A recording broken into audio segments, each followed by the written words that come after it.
बिहार के वैशाली जिले के रामनगर ग्राम में 2 अप्रैल 1943 को एक ब्राह्मण परिवार में जन्मे बिंदेश्वर पाठक बचपन से ही कुछ अलग करने की सोच रखते थे।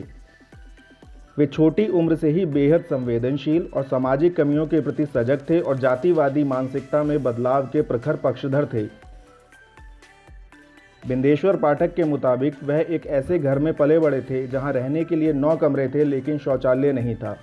उन्होंने ऐसे समय को देखा जब रात के 3 बजे ही महिलाएं शौच के लिए घर से बाहर जाया करती थीं। बाहर शौच करने से महिलाओं में कई तरह की समस्याएं भी होती थीं। वह बीमार भी पड़ती थीं। दिन में भी किसी को बाहर खुले में शौच करने के लिए बैठना पड़ता था। इन्हीं घटनाओं ने बिंदेश्वर पाठक को स्वच्छता के क्षेत्र में कुछ नया और अलग करने की प्रेरणा दी। नमस्कार, आज हमारे साथ सुलभ क्रांति के जनक, भारत में स्वच्छता अभियान में अग्रणी भूमिका निभाने वाले सुलभ इंटरनेशनल के फाउंडर डॉक्टर बिंदेश्वर पाठक हैं। पाठक जी, सुलभ शौचालय या सुलभ इंटरनेशनल जो है आज दुनिया भर में एक जाना पहचाना नाम है, तो इसकी प्रेरणा आपको कहाँ से मिली और ये सफ़र कैसे शुरू हुआ और इस मुकाम तक कैसे पहुँचा? पटना विश्वविद्यालय से समाजशास्त्र में ऑनर्स करने के बाद जो पहली नौकरी मुझे मिली स्कूल टीचर की, उस स्कूल में जहाँ से मैंने मैट्रिक की परीक्षा पास की। अच्छा, उसी स्कूल में ही जॉब मिली? हाँ, उसी जॉब मिली। उसके बाद 1-2 और जॉब हुआ किया हमने। उसके बाद 1967 में एक संस्था बनी थी, बिहार गांधी जन्म शताब्दी समिति, गांधी जी का 100वां वर्ष मनाने के लिए। तो 100वां वर्ष तो गांधी का 1969 में था, लेकिन तैयारी करने के लिए पहले ही संस्था बन गई थी। 1968 में मैंने as a social worker join किया और मुझे हमारे जनरल सेक्रेटरी ने कहा कि गांधी का सपना था मैला ढोने की प्रथा को समाप्त करना और उसमें जो लगे हुए लोग हैं उनको समाज की मुख्यधारा से जोड़ना, साथ साथ खुले रूप में शौच करने की प्रथा को भी समाप्त करना। तो मैंने कहा कि सर, मैं ब्राह्मण जाति से हूँ और मैंने बचपन में एक औरत को जो अछूत थी उसको छू दिया था मैंने, और उसके चलते मुझे दादी ने गाय का गोबर खिलाया था, गाय का मूत्र पिलाया था और गंगा जल से स्नान कराया था माघ महीने में, हार्श विंटर जनवरी में। तो मैं कैसे इन लोगों के साथ काम कर सकता हूँ? तो उन्होंने कहा कि ये सब बात मैं नहीं जानता हूँ, तो मैं लाइट देख रहा हूँ। अब लाइट देख रहा हूँ क्यों कहा, ये तो मैं नहीं कह सकता आपको। तो समाजशास्त्र में हम लोगों को पढ़ाई हुई थी कि जिस समाज के लिए काम करना हो उसके साथ रैपो बिल्ड करना चाहिए। तो हम, ये कोइंसिडेंस है कि गांधी की स्वतंत्रता आंदोलन की शुरुआत चंपारण से हुई और मेरा भी जो भंगी मुक्ति कार्यक्रम की शुरुआत वो चंपारण से हुई। मुक्ति जो कार्यक्रम था ये कब शुरू हुआ? ये तो 67 में ही ना कार्यक्रम हुआ। अच्छा, वो तो लेकिन गांधी जन्म शती के साथ ही ये हाँ, गांधी शताब्दी बनी 67 में, उसमें 4 प्रोग्राम लिए गए। अच्छा, उसमें ये एक प्रोग्राम था जो आपको दिया गया? हाँ, उसमें गांधी संदेश प्रचार, तरुण शांति सेना, महिला एवं बाल कल्याण और एक भंगी मुक्ति। तो ये काम मुझे दिया गया। तो अब मेरी समस्या थी हमको, फिर भी अब जब ये काम मिला तो करना ही था। तो बेतिया शहर में इनकी कॉलोनी है, ह्यूमन स्ट्रेंजर्स की, वाल्मीकि की कॉलोनी। वहाँ जाके हम 3 महीने रहे, उनके साथ खाना खाया, बैठे, बात किया। उन लोग कुछ कुछ खेत उनके पास थी, तो उन लोगों को हमने सिखलाया। तो आपका सामाजिक बहिष्कार नहीं हुआ उस समय? क्योंकि मुझे लगता है उस समय ये काफ़ी बड़ी बात रही होगी। इसका मेंटली तो हुआ ही हुआ, इसीलिए कि जब मेरी शादी हो गई थी, उससे पहले घर में भी जब आपके पता चला तो मतलब माँ पिता मैं कोई खुश नहीं थे, लेकिन उसका एक्सप्रेशन तब मिला हमको जब मेरी शादी हो गई थी। तो मैं ससुराल गया, तो अपने हमारे फादर इन लॉ डॉक्टर थे, जैसे उनको प्रणाम किया हमने, तो इतने जोर से नाराज हो गए वो, आशीर्वाद तो भूल ही गए वो और कहा कि ये अछूतों के साथ आप रहते हैं, शौचालय चल के काम करते हैं, लोग पूछता है दामाद क्या करते हैं, तो मैं क्या कहूँ कि दामाद क्या कर रहे हैं और यदि हम ब्राह्मण नहीं होते तो बेटी की शादी हम दूसरे से कर देते। तो मैंने कहा कि देखिए ऐसा है कि अब तो गांधी का सपना पूरा करना है और इतिहास का पन्ना उलटना है। अब या तो हम उलट देंगे इतिहास का पन्ना या खो जाएंगे, अब इस काम को तो हम छोड़ नहीं सकते। तो उसके बाद हम फिर लौट के उस कॉलोनी में आए। अब हुआ ये कि एक दिन सुबह सुबह एक घर में नेबर में ही, क्योंकि वही कॉलोनी थी, तो जोर जोर से आवाज़ आ रही थी एक नई नेबरी दुल्हन के रोने की। तो मैं गया देखने के लिए कि क्या हो रहा है।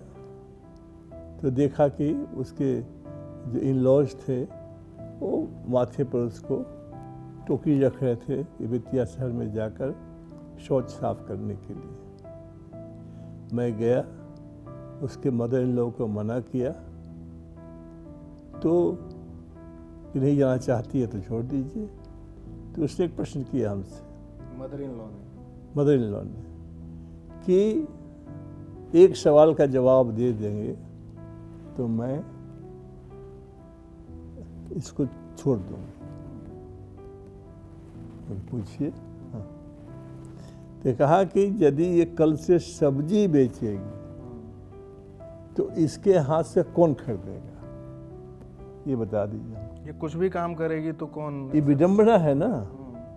इसमें देखिएगा कि जितनी जातियां अनुसूचित जाति में हैं वो इम्प्योर हैं, अनटचेबल नहीं। इसको हम क्लेम, मतलब क्या इसका मतलब हुआ? इसमें इम्प्योर क्या हुआ कि आप किसी से जूता सिलवा लेते हैं और जूता उसके हाथ से ले लेते हैं, उसको छूते हैं आप। ओके, पर वाल्मीकि जो भंगी जिनको कहा जाता है उन मेहतर से जात के लोग हैं, आपके खेत में काम करते हैं, अन्न उपजाते हैं, आपके मवेशी को खिलाते हैं, वो आपके कुआं से पानी भरते हैं। लेकिन जब आप पानी भरते रहेंगे तो वो नहीं भरेगा, उसका पानी आप नहीं पिएंगे। आपके जानवरों को पानी पिलाएगा वो, बट उसका पानी आप नहीं पिएंगे। तो अब हुआ कि आपको बोझा माथे पर डालना है उसको, तो वो करेंगे आप। तो यही कहा कि ये इम्प्योर लोग हैं, अछूत नहीं, इनको छू सकते हैं आप, लेकिन इनका खाना नहीं खाएंगे, बना हुआ खाना या पानी नहीं पिएंगे, ये इम्प्योर जातियाँ सब। और ये खासकर ये अछूत का दर्जा दिया गया, जिसमें डोम आ गए, हलखोर आ गए, और उसी में वाल्मीकि तो एक सब कास्ट है, पूरे कास्ट का नहीं रिप्रेजेंट करता है।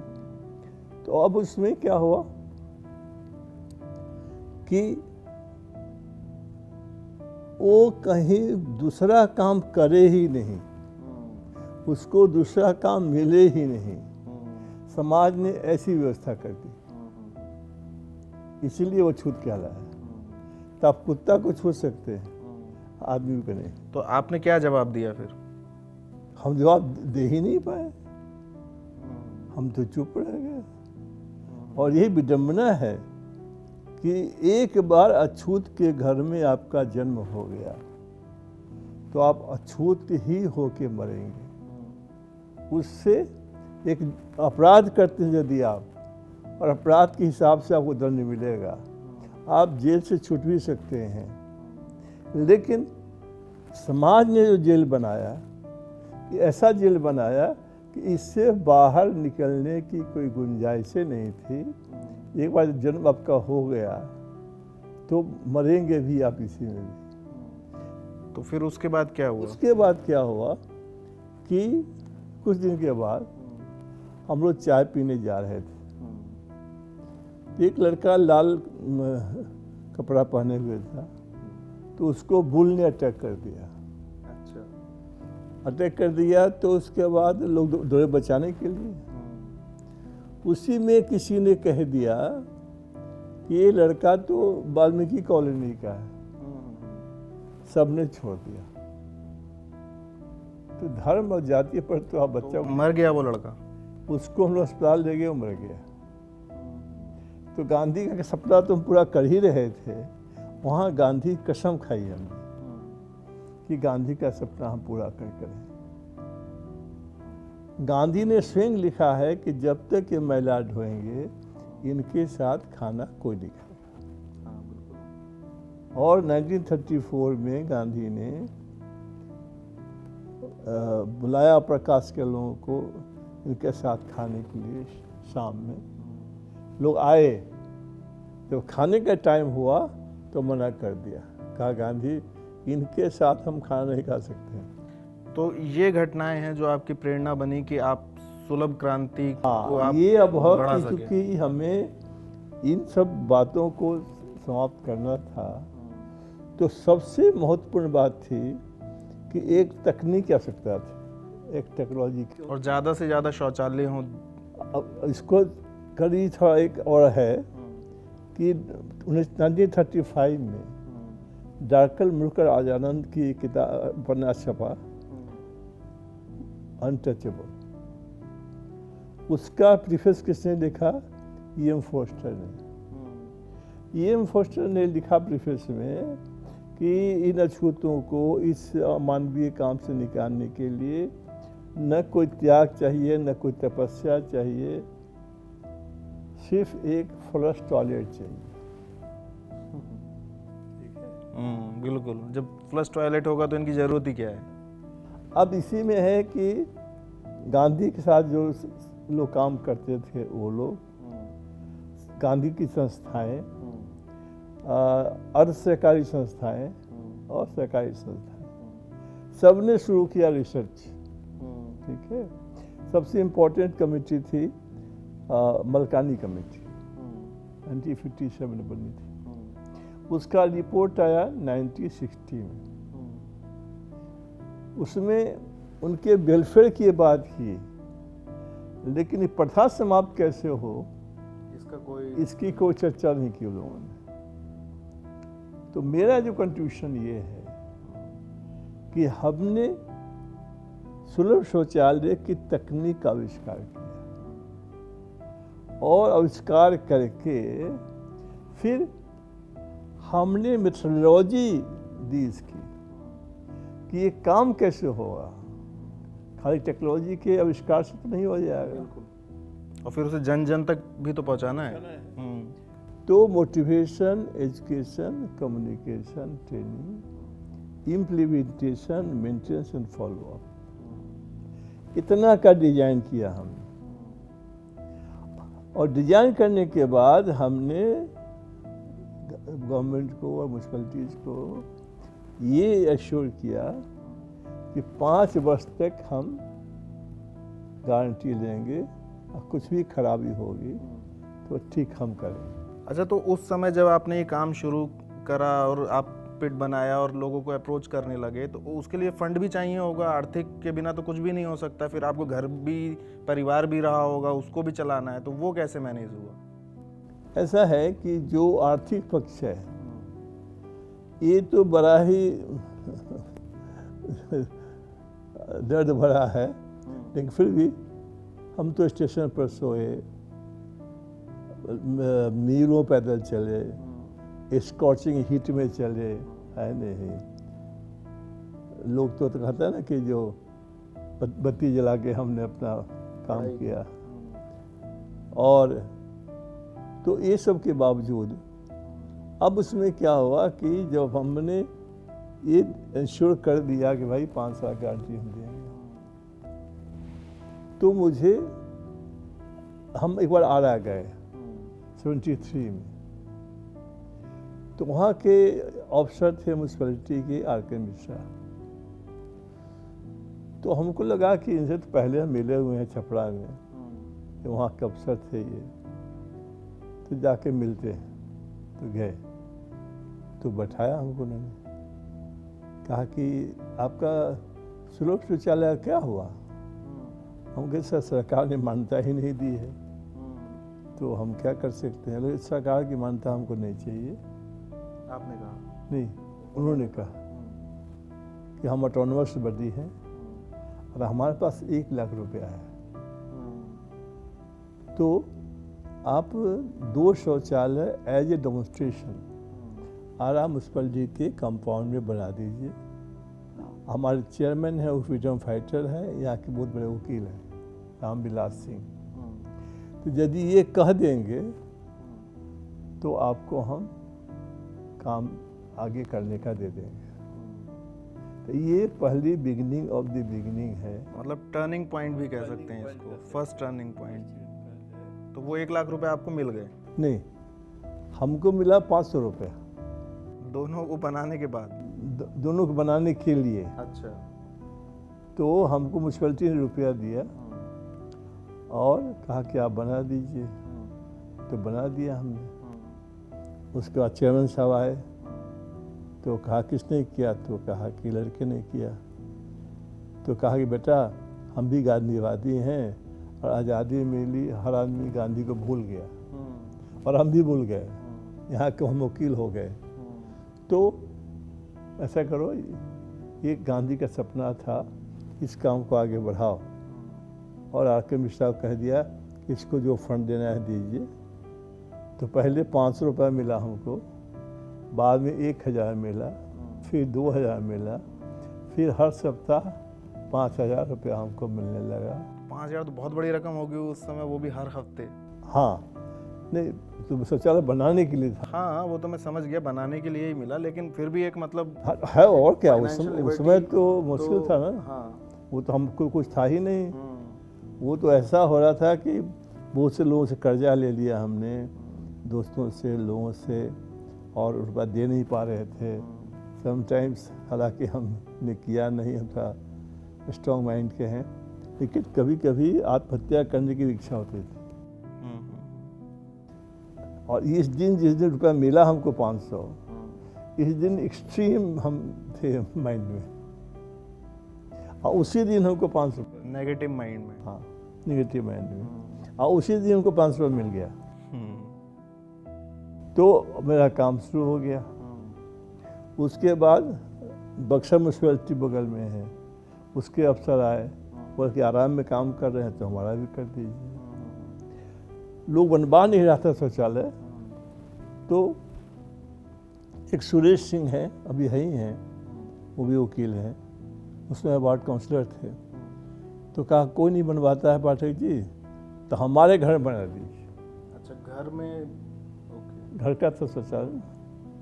तो जैसे उनके घर में 2 शौचालय बनवाया हमने, तो लाइन लग गया, क्योंकि कोई महक नहीं, कुछ नहीं, फ्लश हो रहा है, बढ़िया काम कर रहा है नहीं, उसी घर में शौचालय है और कोई महक नहीं है, कुछ भी नहीं है। तो इसकी शुरुआत इस कार्यक्रम की हो गई। उसके बाद जो फाइल चल रहा था हमारा डिपार्टमेंट में, गवर्नमेंट, तो पहले हम ग्रांट मांग रहे थे 50,000। तो जो अफसर के यहाँ फाइल गया, कई बार फाइल गया आया, एक बार की बात बताते हैं। उनका नाम था रामेश्वर नाथ सिन्हा या रामेश्वर नाथ। तो उन्होंने कहा कि ऐसा करो, आप ग्रांट नहीं लो, आप 14,000 रुपये लोगे, अगला साल फाइनेंस डिपार्टमेंट 10 ऑब्जेक्शंस लगा देगा और तुम दौड़ते रह जाओगे। तुम काम कराने का पैसा ले लो और काम करा करके जो पैसा बचे उससे संस्था चलाओ। तो फाइल का जो ग्रांट का था ना, वो टर्न कर दिया उन्होंने काम पर। और वो जब हो गया तो फाइल जब चलने लगी, तो अब मैं जब वहाँ काम 2 जगह शुरू हो गया, आरा और वहाँ पर, तो तीसरे यहाँ पर जो ऑर्डर था गवर्नमेंट का 30/4/74 को सारे स्टेट के लिए निकल गया, पूरे बिहार के पूरे बिहार के लिए। ठीक है ना। तो ये है कि ये कैसे शुरू हुआ। अब इसमें दूसरा पार्ट ये है कि ये तो शुरू हो गया, आप बना रहे थे म्यूनिसिपैलिटीज़ वगैरह के लिए, तो ये कैसे शुरू हुआ कि सुलभ शौचालय जो पब्लिक में बनने लगे और लोग पे करने लगे? हाँ, ये दूसरा कैसे हुआ? ये इम्पोर्टेंट है। इसमें पटना कॉरपोरेशन के जो प्रशासक थे, तो उन्होंने कहा कि भाई आपको हम ज़मीन देंगे। ये कब की बात हुई? ये 1974 के अगस्त की बात है। ओके। तो ये वो 73 की बात थी जो शौचालय मिला। हाँ, जहाँ तक ग्रांट तक हो गया। नहीं, शौचालय का पैसा मिला ना 73 मिला आरा म्यूनिसिपैलिटी से। तो उन्होंने कहा कि हम अब ज़मीन देंगे, बनाने का पैसा देंगे, चलाने का नहीं देंगे, मैनेज करने का। पब्लिक से जो पैसा लेके आप चलाइए, आप राजी हो तो बोलिए। तो हमने कहा सर करेंगे, ट्राई करेंगे।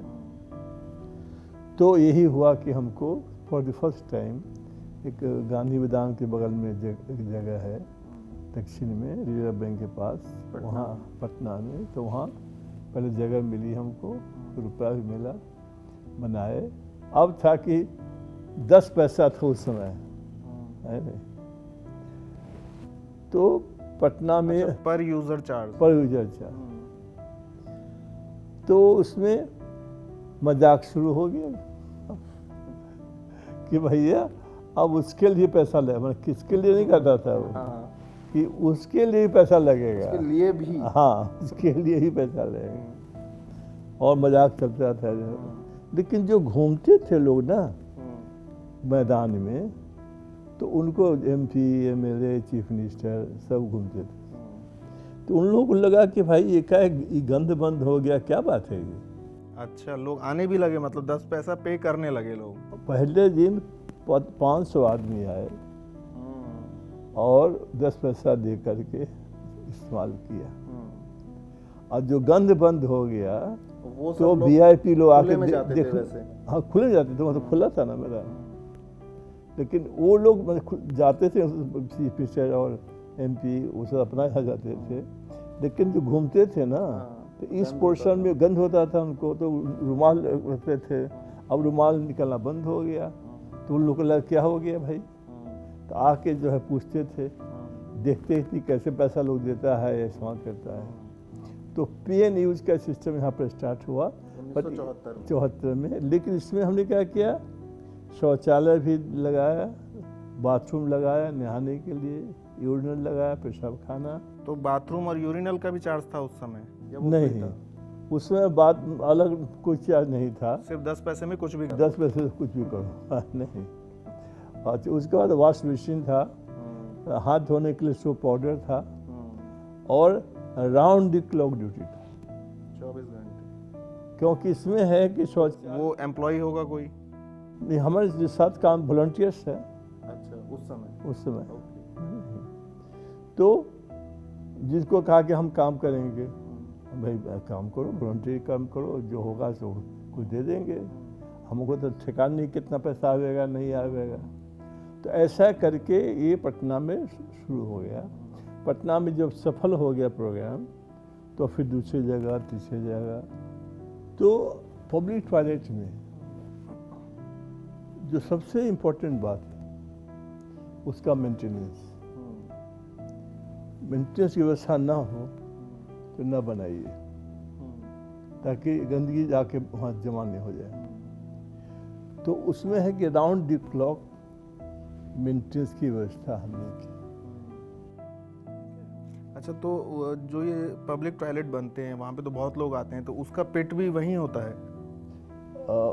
उसका जो, हाँ, उसमें क्या है कि वहाँ सेप्टिक टैंक लगा हुआ है। तो ये हाउस होल्ड टॉयलेट के लिए पिट ठीक है। ओके। जो पब्लिक टॉयलेट है उसके लिए सेप्टिक टैंक ठीक है। लेकिन अब जो हमने काम किया है, वो जो कहेंगे तो बताएंगे, जो हम public toilet linked with biogas plant, जो आप देखा ना वहाँ पर। ओके। तो अब है कि सेप्टिक टैंक न बना के आप बायोडाइजेस्टर बना दीजिए। उससे क्या होगा कि खाना पकेगा, बिजली बनेगी, बल्ब जलेगा, और जो पानी होगा वो खाद इस्तेमाल होगा या हाथ धोने में, या नदियों में जाएगा, या शुद्ध पानी जाएगा जो BOD से लेस देन 10 है। तो इस स्थिति में ये हुआ कि पूरा system, individual toilet, public toilet और बायोगैस प्लांट, ये कंबाइंड हो गया इसमें। ठीक है, तो ये पर यूज़ वाला टॉयलेट स्टार्ट हो गया। हाँ, तो पर यूज वाला टॉयलेट स्टार्ट हो गया। तो पहले पटना में सफल हुआ, और पटने में ही दूसरी जगह भी शुरू हो गया। तो थोड़ा दिक्कत हो रही थी ज़मीन में, कभी PWD का है तो कभी इस डिपार्टमेंट का है। तो चीफ सेक्रेटरी जो थे शरण सिंह, उन्होंने कहा कि जो भी आपको मना करने आए उनको कहिएगा कि शरण सिंह के यहाँ जा चले जाइए आप। उन्होंने कहा हमको बनाने के लिए। 79 में पश्चिम बंगाल में फिर हम लोगों को बुलाया गया पब्लिक टॉयलेट के कंस्ट्रक्शन मेंटेनेंस के लिए। मतलब फिर आपकी ख्याति जो है वो स्टेट से बाहर चली। हाँ, तो उसमें क्या हुआ कि एक इंटरनेशनल सेमिनार, नेशनल सेमिनार हुआ, जिसमें WHO, UNICEF, government of India, state governments, सारे के लोग आए। घर घर जाके शौचालय देखा, पब्लिक टॉयलेट देखा, खाद निकाल के देखा। हाँ, और ये सब देखने के बाद ये रिकमेंड हुआ कि ये अब कार्यक्रम जो है दूसरे राज्यों में भी चलाना चाहिए। सबसे पहले पश्चिम बंगाल हुआ, फिर उड़ीसा हुआ, और फिर करते करते पूरा देश हो गया। और दिल्ली कैसे आना हुआ फिर, और मुख्यालय दिल्ली कैसे बना पटना से? हाँ, दिल्ली में हुआ कि यहाँ पर थे सब श्रीवास्तव नाम था, पूरा नाम भूल रहे हैं, वो कमिश्नर थे यहाँ के। तो ये गए पटना अपने अफसर लोग को लेकर, और पूरा देखा उन्होंने। वहाँ के चीफ सेक्रेटरी से बात की और कहा कि अफसर लोग को कहिए कि हमारे यहाँ भी दिल्ली में काम करें। ये कब की बात हुई? ये बात हो गया आपको 83-84 का। तो वहाँ से 84 या 85 का होगा। तो हम लोग यहाँ पर आए, तो करीब करीब 2-3 साल लग गया कि चाराना देने का था पैसा। अच्छा, 10 पैसे से 25 पैसे तक इस पर हो गया, चूँकि वो था 74 में, ये बात 85 का है। अब वो कॉर्पोरेटर्स माने ही नहीं, तो उनको मनाने में इनको श्रीवास्तव साहब को 1-2 साल लग गया। तो वो क्या कह रहे थे कि 25 पैसे नहीं होना चाहिए? नहीं लगा, यहाँ तो सब चीज़ फ्री है, अच्छा, इसलिए ये नहीं लगना चाहिए। तो अब उसके बाद क्या हुआ कि फिर ये काम शुरू हुआ कि नहीं, पैसा लेकर के इसको करना चाहिए। तो इस प्रकार से दिल्ली में ये काम शुरू हो गया। और फिर आपने मुख्यालय दिल्ली को ही कर लिया? नहीं, मुख्यालय दिल्ली नहीं है, मुख्यालय तो पटना ही है आज भी। क्योंकि वो जो है ना, रजिस्टर्ड सोसाइटी का होता है कि जहाँ रजिस्ट्रेशन उसका है। ओके, मतलब टेक्निकली वो है, हाँ, पर प्रैक्टिकली हाँ, यहाँ जो है हम लोग बोलते हैं कोऑर्डिनेटिंग ऑर्गेनाइजेशन। तो कोऑर्डिनेट करता है सारी कंट्री को ये यहाँ से। पहले हम जहाँ थे पटना में, तो वहाँ से होता था। पर हेड ऑफिस पटना ही है? हेड ऑफिस पटना ही है, वहीं रहेगा। यदि आप उसको चेंज करेंगे तो वो नंबर ख़त्म हो गया, फिर दूसरा करना पड़ेगा। तो यहाँ तक तो हो गया, इसके बाद फिर ये स्कैवेंजिंग की तरफ आप कैसे चले गए और अलवर कैसे कर्मस्थली बन गया? अब उसमें क्या हुआ कि BBC के एक कॉरेस्पोंडेंट आए, ये कब की बात हुई? ये 2003। अच्छा। तो वो आए तो कहा कि हमको स्कैवेंजिंग जहाँ हो रहा है सबको शूटिंग करवा दीजिए। तो हमने पहले पटना कहा, बोला नहीं दूर पड़ेगा पटना। तो हमने कहा भोपाल कहा हमने, तो भी दूर था। तो भी दूर है। करते कराते अंत में क्या हुआ कि हमारा जो अब तो आदमी नहीं है, तो वो जो कंट्रोलर था यहाँ का राजस्थान का, उसको हमने कहा यार पता लगाओ कि कुछ हो जाए। तो अलवर खोज के कहा कि साहब सबसे नज़दीक अलवर है। तो दिल्ली में नहीं था ऐसा कुछ उस समय? स्कैवेंजिंग खत्म हो चुकी थी दिल्ली में? दिल्ली का सिचुएशन बहुत अजब है, अभी भी अजब है। यहाँ लोग पैखाना जो है वो बहा देता है ड्रेन में, और ड्रेन से आपने पैसा दिया सफाई वाले को, वहाँ से पैखाना निकाल के हमारे तक पहुँचा दिया, हमारे घर तक। और फिर यहाँ से लेके हम पैसा दिया तो यहाँ पहुँचा दिया, और करते करते जुमला में जो चला जाता है। तो यहाँ पर 8 लाख स्कंजर थे यहाँ पे, तो 8 लाख का वहाँ पकड़े थे। तो इसका सिस्टम थोड़ा दिल्ली का अलग है। तो वहाँ पर खोजते खाजते मिला, तो ये भी राजी हो गए कि ठीक है 100-150 किलोमीटर है तो कोई दिक्कत नहीं। तो गए हम लोग, तो शूटिंग किया बहुत अच्छे से। अब हमसे जब बात होने लगी तो उन्होंने कहा कि पाठक जी ऐसा है कि हम तो नेक्स्ट ईयर ही देखने आएंगे, सिचुएशन इम्प्रूव इनके लाइफ में कोई चेंज हुआ है नहीं हुआ। अब हम सोचने लगे कि भाई ये नेक्स्ट ईयर आएंगे तो इनको हम क्या कहेंगे, सरकार ने ये नहीं किया, सरकार ने वो नहीं किया। हाँ कहीं पूछ दे कि आपने क्या किया, तब क्या जवाब देंगे। तो यहीं से ये आइडिया स्टार्ट हुआ। पहले हमने खोला अलवर में, 2 साल अलवर चला, उसके बाद खोला टोंक में। तो ये एक्सपेरिमेंटल ये है। इसमें क्या है कि यहाँ पहले हमने पढ़ना सिखाया, फिर एक्सपोजर दिया बैंक जाके रुपया निकालने के लिए स्कैवेंजर्स को, और पापड़ अचार और ये जबे सब बनाने का दिखलाया, फेशियल करने का, साड़ी पर करने का, सब ट्रेनिंग उनको दी गई, कारपेट बनाने का, ये सारे ट्रेनिंग दी गई है। नहीं कारपेट तो बाहर जाता है, एक्सपोर्ट होता है। तो ये सब करने के बाद उसके बाद उनको एक्सपोजर दिया हमने कि जो अब इंद्र कुमार गुजराल थे पहले प्राइम मिनिस्टर के बाद, तो वो एक फैमिली को लिए, एक जो ऐसे बहुत लोग VIP लोग अडॉप्ट किया उन्होंने, और उनके साथ बैठना खाना पीना सब किया। उसके बाद इन लोगों को हम ले गए, इसके पहले 88 में हम ले गए थे नाथद्वारा टेम्पल में। उसमें R वेंकटरमन राष्ट्रपति थे, उपराष्ट्रपति नहीं राष्ट्रपति थे 88 में। उपराष्ट्रपति पहले रहे होंगे, तो उनके टाइम पे ज्ञानी जैल सिंह। हाँ उसके बाद फिर ये राष्ट्रपति बने। तो 1.5 घंटा टाइम दिया हमको बात करने के लिए। और तो अब उसमें क्या हुआ कि मंदिर ले गए इनको हम पूजा कराने के लिए, ये अलवर के केस में। तो पंडित जी जो जाने दे लोगों को कहा कि आप जाइए। हम जाए क्या करेंगे ये तो हमको जिनको ले जाना है। 5 घंटा लगा हमको कन्विंस करना। हाँ बस फिर अंतिम में वो पंडित जी जाने दिया। बोला कि दूर से करेंगे, मैं से दूर से करेंगे, आप जाने तो दो। तो मंदिर प्रवेश कराया अलवर में, और वहाँ पे पूजा पाठ की हमने।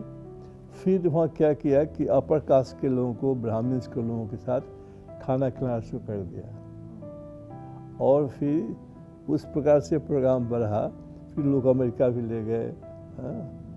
तो ऐसा कर करा के क्या हुआ कि अलवर और टोंक के लोगों को एक प्रेरणा मिल गई कि अच्छे से रहें, अच्छे से जीवन जिए, साफ सुथरा से रहें, ये सारे स्टार्ट हुआ।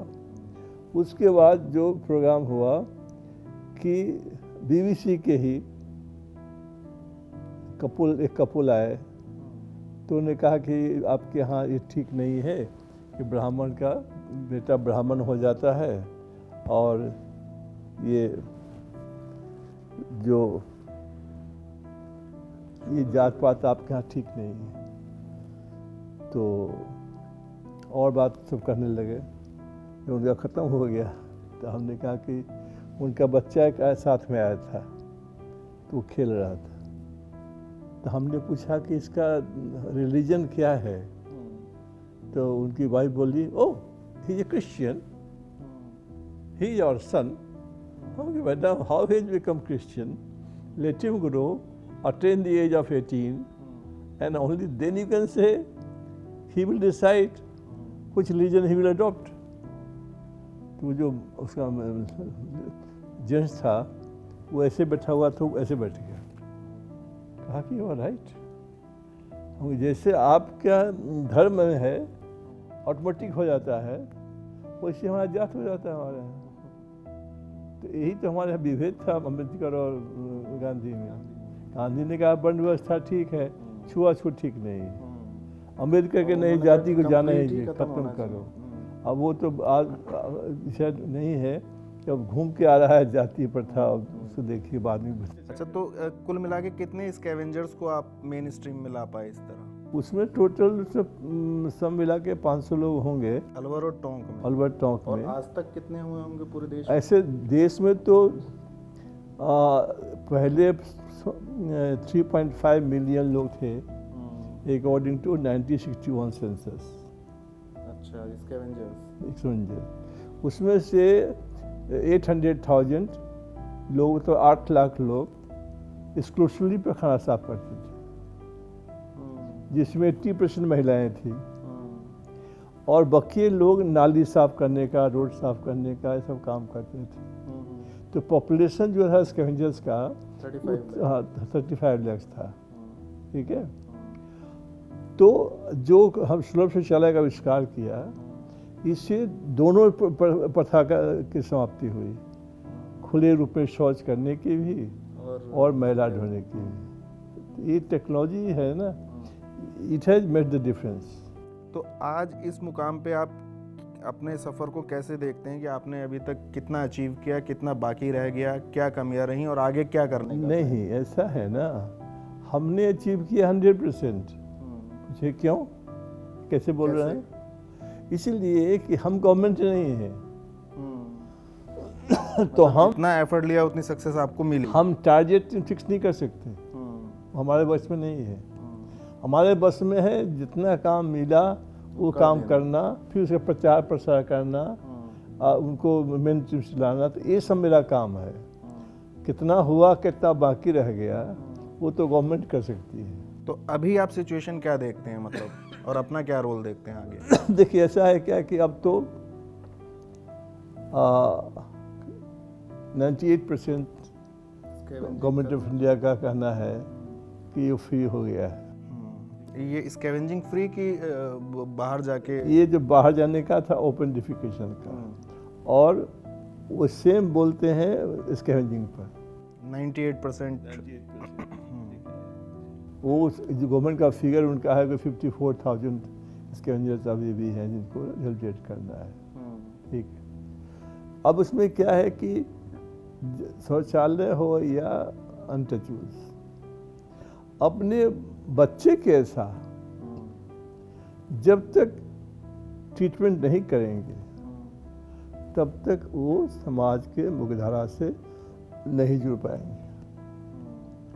सर्टेन अमाउंट उनको दे दिया आपने, उससे वो फ्री हो जाएंगे, ये संभव नहीं। तो उनको है कि उनके साथ बैठिए, उठिए, खाइए, पीजिए, बातें करिए, उनको समझाइए और उनको ट्रेनिंग दीजिए, पढ़ाने की व्यवस्था कीजिए, कमाने की व्यवस्था करिए, ये सब में करिए, तब जाके वो लोग समाज के मुख्यधारा से जुड़ जाएगा। जब कमाने का उसका हो जाएगा तब जा कर के वो समाज के मुख्यधारा से जुड़ जाएगा। अब अल्बर्ट में जो एक नया प्रयोग किया हमने, उसको हम स्पेशली मेंशन करना चाहेंगे कि वो जो आए थे जो कपल, उन्होंने जब कहा इस बात को, तो हमने कहा कि जब आप धर्म बदल सकते हैं स्वतः, तो जाति क्यों नहीं? उन्होंने कहा नहीं, वो हमने कहा। तो वो तो चले गए। फिर हमने अल्बर्ट टॉक के लोगों को कहा कि भाई आप जाति बदल सकते हैं। रह गया कि जो आरक्षण आपको है उसके लिए, तो जो बौद्धिस्ट बनते हैं उनके पास आरक्षण का कागज रहता है। हाँ, बौद्धिस्ट और जैन और सिख को तो हिंदू धर्म में ही माना गया है ना, तो वो अलाउड है उनको आरक्षण। हाँ, अलाउड है, तो फिर आपको भी अलाउड है, तो आप इसके लिए क्यों डरते हैं? तो आप जाति चुन लीजिए जिससे कि आपका सर ऊंचा रहे। तो उन्होंने कहा कि हमको ब्राह्मण बना दीजिए, हम आप पढ़ाते हैं आपको हम।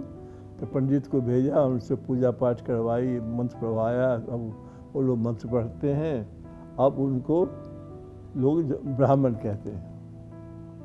पुजारी, शर्मा, पुजारी नहीं, जो एक ब्राह्मण जाति का। अलवर में टॉक में दोनों जगह।